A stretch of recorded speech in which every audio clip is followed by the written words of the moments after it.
নমস্কার, আমি গৈরিকা। কলকাতা ক্যানভাসে তোমাদের সকলকে স্বাগত জানাই। আজকে আমাদের ব্রেকফাস্টে রয়েছে জ্যাম আর পাউরুটি, সেই সঙ্গে ডিম সেদ্ধ, এটা গজার, আর এই দুটো আমার আর চন্দনের। সেই সঙ্গে রয়েছে মিষ্টি আর চা। এই দিয়ে আমাদের আজকের ব্রেকফাস্ট, একদম ছিমছাম ব্রেকফাস্ট, সেরম কিছু নেই। আজকে বেশ ভালো রোদ দিয়েছে আর ঠান্ডাটা একটু একটু মনে হচ্ছে কম। আজকে হাওয়া দিচ্ছে মাঝে সাঝে, তখন একটু কাঁপুনি দিচ্ছে, এছাড়া কিন্তু আজকে অনেকটা ঠিকঠাক।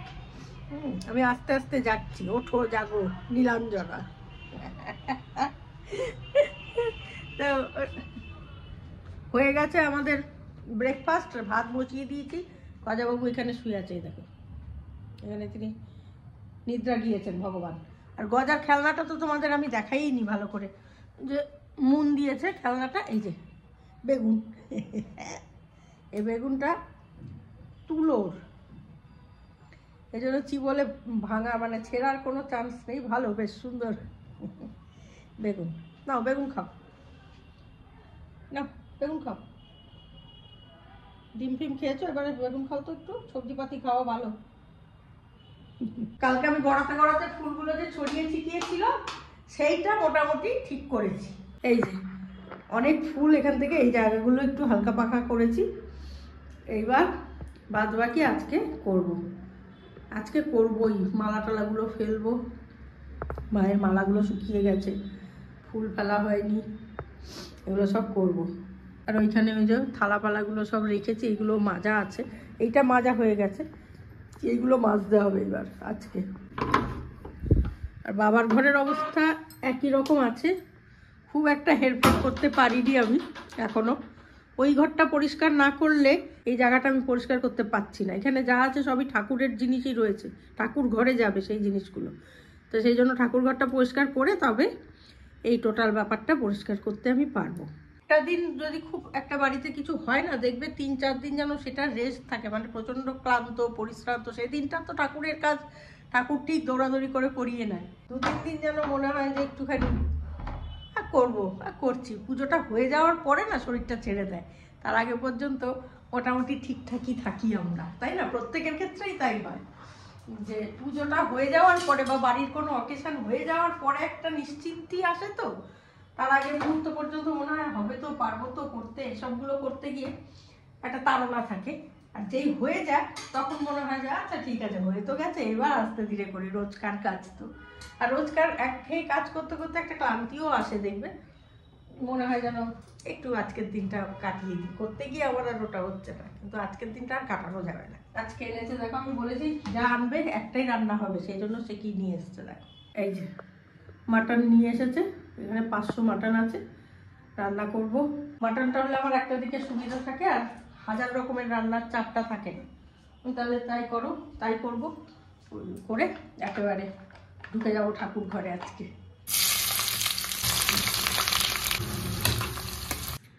তো আজকে আমার প্রচণ্ড দেরি হয়ে গেছে। আজকে ঠাকুর ঘরটা সব পরিষ্কার করেছি, বাবার ঘরটা এখনো একটু বাকি আছে, দেখাচ্ছি। আমি খেয়ে নিই আগে, বুঝলে তো, প্রচণ্ড খিদে পেয়েছে। তো আজকে আমার লাঞ্চ মেনুও দেখিয়ে দিই। এখানেই বেগুন ভাজা করেছি, আর এখানে মাটন রয়েছে, আর এখানে রয়েছে টমেটোর চাটনি, সঙ্গে পেঁয়াজ লঙ্কা তো নিয়েইছি। তো আমি আর বেশি কথা বলতে পারছি না, সবার খাওয়া হয়ে গেছে বাড়িতে, একমাত্র আমি বসে আছি। যে খেয়ে নিই, বুঝতে পেরেছো? খাওয়ার পরে না যা কাঁপুনি দিচ্ছে চিন্তা করতে পারবে না। শীত বোধহয় আর যা গেল না গো আমার, মানে এত কষ্ট হচ্ছে না, আমি কি বলবো জানো, কিচ্ছু আর ভালো লাগছে না আমার। টানতে টানতে ধৈর্য ধরতে ধরতে একেবারে শেষ পর্যায়ে চলে এসেছি। মনে হচ্ছে এবার তো যা, এত ঠান্ডা পড়েছে না, এবারটা নেওয়া যাচ্ছে না। কালকে আমাদের ওই ইটাপুরের যে ফ্ল্যাটে থাকতাম, ত্রিনয়নী অ্যাপার্টমেন্টের, কাকিমা ফোন করেছিলেন, কাকিমার সাথে কথা হচ্ছিল, কাকিমাও বলছে যে এত ঠান্ডা পড়েছে, ওদের ওখানে নাকি 9 পর্যন্ত নেমে গেছিলো। যে কী করে কি করবে মানুষ বলো তো, এত ঠান্ডার মধ্যে পারা যায়? তো যাই হোক, খাওয়া দাওয়া কমপ্লিট করেছি। আর ঠাকুর ঘরটা একটা বিরাট কাজ আজকে কমপ্লিট হলো আমার, জানো তো।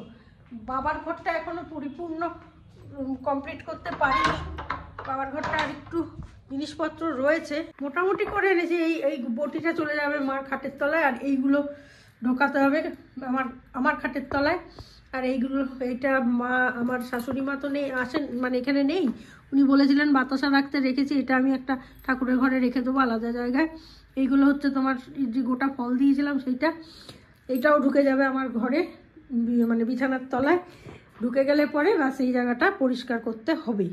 আর ঠাকুর ঘরটা মোটামুটি করেছি, আরেকটাকে দেখো ওখানে শুয়ে আছে, বুঝেছো।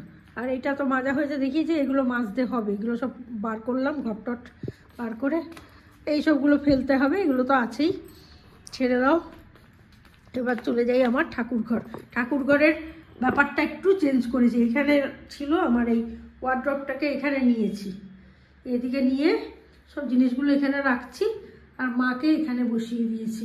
এই যে একসাথে মায়ের ছবি এবং মূর্তি বসে আছে, আর এখানে যেরকম ছিল সব সেট করে দিয়েছি আজকে। মোটামুটি ঘরটা পরিষ্কার করেছি, এই হচ্ছে ব্যাপার। যে অবস্থা ছিল তার থেকে একটু ভদ্রস্ত হয়েছে, তাই না? আর আমার মনে হলো এই জায়গাটায় মাকে রাখলে আমার সুবিধে পুজোটা দিতে। মাকেও তো আমি একটু ফুল টুল দিই, এক জায়গায় পরপর ঠাকুর থাকলে না বেশ দিতে সুবিধা হয়, জানো তো। সেই জন্য এখানেই রেখে দিলাম, আর এইটা এদিকে নিয়ে এলাম, তাহলে এই জায়গাটা পুরোটাই ফাঁকা, অনেকটা ঘরটা বড় মনে হয়, এই আর কি, আর কিছু না। বেশ অনেকটা জায়গা পাওয়া যায়, এই যে অনেকটা মনে হচ্ছে না বলো, এখন ঘরটা অনেক বড় লাগছে। আজকে না আমার একটু শান্তি লাগছে ঠাকুর ঘরটা করতে পেরে, কারণ আমি ভালো করে পুজো দিতে পারছি না। আজকেও খুব ভালো দিতে পারিনি, কোনো রকমই হয়েছে, কারণ বেলাটা অনেকটা হয়ে গেছে বলে আর ভালো করে দিতে পারিনি। কালকে থেকে ঠিকঠাক করে পুজো দিতে পারবো আমি। আর এই যে বইগুলো রেখেছিলাম এখানে, যে আমার ওই তোমার লক্ষ্মীর পাঁচালি টাচালি ছিল, সেগুলো সব এটার ভেতরে ঢুকিয়ে দিয়েছি। বাস, আমার আর কোনো চাপ নেই এখন, একদম হাতের কাছে সবটা রয়েছে। এখন পুজোটা করতে আমার সুবিধা হয়, আর না হলে না পুজো দিতে না পারলে আমার বড্ড অস্বস্তি হয় গো। মনে হয় যেন আমরা খাচ্ছি, ঠাকুরকে খেতে দিতে পারছি না। দিয়েছি আমি প্রত্যেক দিনই ওই ফাঁক ফোকর দিয়ে ঢুকে দিয়েছি, কিন্তু যতক্ষণ না আমি ভালো করে দিতে পারছি, যেমন কালকে থেকে আমি স্নান করাতে পারবো ঠাকুরকে, করাতে পারিনি এখনো পর্যন্ত। এই সমস্ত কারণে খুব ঘেঁটেছিলাম। আজকে থেকে একটু মনটা শান্ত লাগছে। যদি আজকের ভিডিও ভালো লাগে লাইক শেয়ার কমেন্ট করো। নেক্সট ব্লগ নিয়ে আবারও আসছি, ততক্ষণের জন্য সঙ্গে রাখো, দেখতে থাকো তোমাদের একান্ত প্রিয় পরিবার, কাছের পরিবার, সবার পরিবার, গজার পরিবার, কলকাতা ক্যানভাস। কি যাস রে ভাটি গাং বাইয়া, আমার ভাই ধন রে কয়ো নায়র নিত বইলা, কি যাস